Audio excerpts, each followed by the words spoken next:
James Turner for the untouchable, true school sports.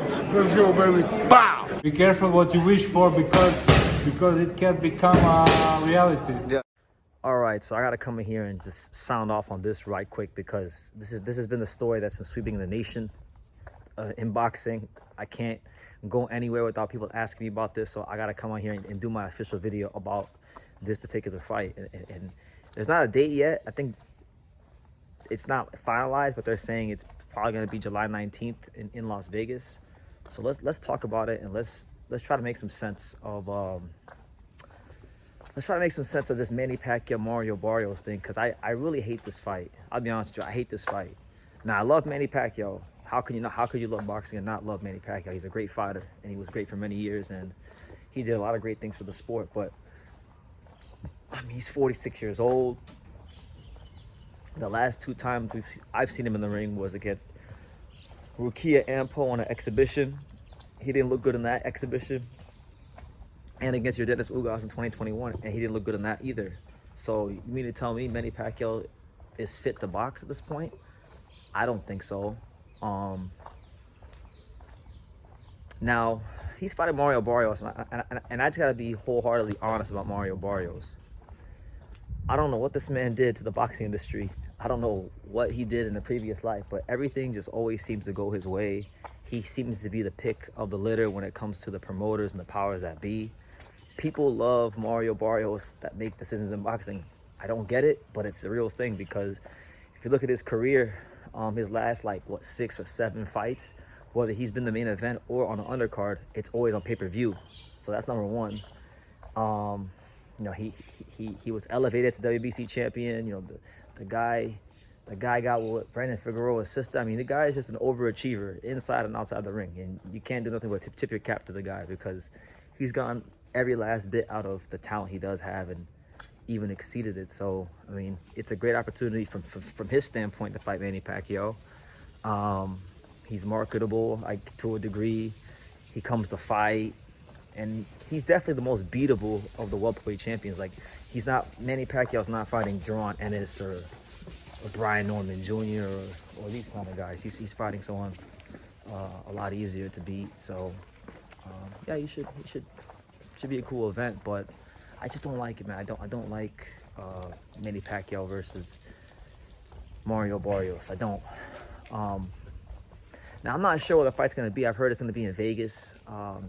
I've also heard it's gonna be I've heard Dubai thrown out there.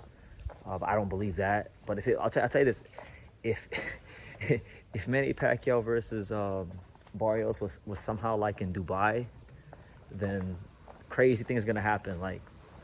They're gonna let both fighters take steroids and do crazy things if they go to Dubai. But I don't think it'll be in Dubai. I think it'll be in the fight capital of Las Vegas, Nevada. So I'll leave it at that. But it really, I'm gonna tell you guys this. It really shows you where the welterweight division is at right now. I mean, there's some really interesting fighters. There's some dynamic talents. You do got Jerron Ennis, you do got Brian Norman Jr., you do got Stanionis, you do got Jin Suzuki, but it's really, really thin. After that, it's real thin.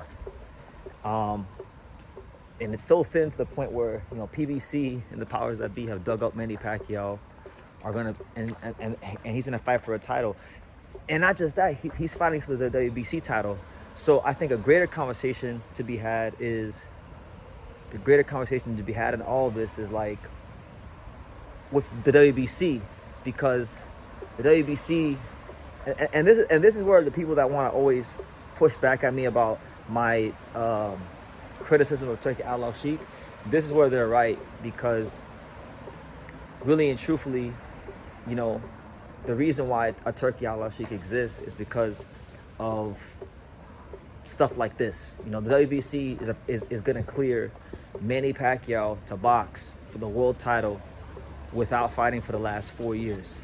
And if that's not an indictment on boxing and the competitive integrity of boxing and all the guys in the rankings that have been fighting over the last couple of years for the WBC, then I don't know what is. I mean, it just goes to show you that at the end of the day, no matter what these sanctioning bodies do, no matter how much they try to virtue signal about what they want to do, about doing what's right, at the end of the day, they'll make the decisions that best impact their own bottom line, because at the end of the day, it is business.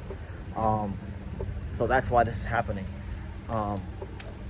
There's been a lot of speculation about like Manny Pacquiao coming back because he's broke, and same thing with Floyd. Like, he's going through a thing where everybody thinks he's broke. Honestly, look, that's not none of my business, and it really should be any of y'all's business. Y'all should be worried about if you're broke. Y'all should be worried about what y'all got going on in your own lives. Because whether they're broke or not, Manny Pacquiao is still Manny Pacquiao, and Floyd Mayweather is still Floyd Mayweather. So you got to worry about doing the best in your own life. But it is sad. I don't like the fact that he's come back, because now, right? Let's talk about it. If Manny Pacquiao wins, if he actually beats Mario Barrios, and he actually wants to continue to box, which from what I've heard, this isn't like a comeback fight or a farewell fight. This is like Manny Pacquiao. It's the rebirth of Manny Pacquiao from the way he's approaching it. Like, he's gonna try to really campaign. So if I take him at face value, and he's gonna campaign at welterweight and fight again for real, like not just this fight, then that means if Manny Pacquiao, he goes ahead and he beats Mario Barrios, then I have to actually talk about Manny Pacquiao fighting Jaron Ennis. And imagine that. I got to talk about Manny Pacquiao fighting, Brian Oman Jr. or Jintazaki, whoever wins that fight. And that's just not cool, man. I don't like the idea of that.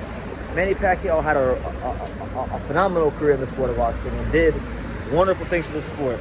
And I think, he should enjoy the fruits of his labor and not pull a Joe Louis where he comes back at the end of his career and gets the brakes beaten off of him because, to a guy he would never lose to in his prime, just because he I don't know if it's money or why he's coming back to level the sport. I don't know what it is, but either way, I'm not a fan of it. So y'all wanted my thoughts. Y'all are getting my thoughts as I stroll the streets of Japan, and yeah, let me know what you guys think. What do you guys think? You guys feeling Manny Pacquiao versus Barrios? Because I'm really not, if I'm being honest with you. So I'll leave it at that. You guys can leave your comments down below. Make sure you guys take the time to subscribe. And like I say in every single one of these videos, you can love me or you can hate me. But I'm just a kid from Daniel. So until next time, take care, guys. Thank you for watching another video on the untouchable True School Sports Empire. I'm in the fight capital of the world, Las Vegas, Nevada, and we got a monster in town. For more great boxing content from America to Japan and everywhere else in between, make sure you guys subscribe, stay tuned, and keep it locked.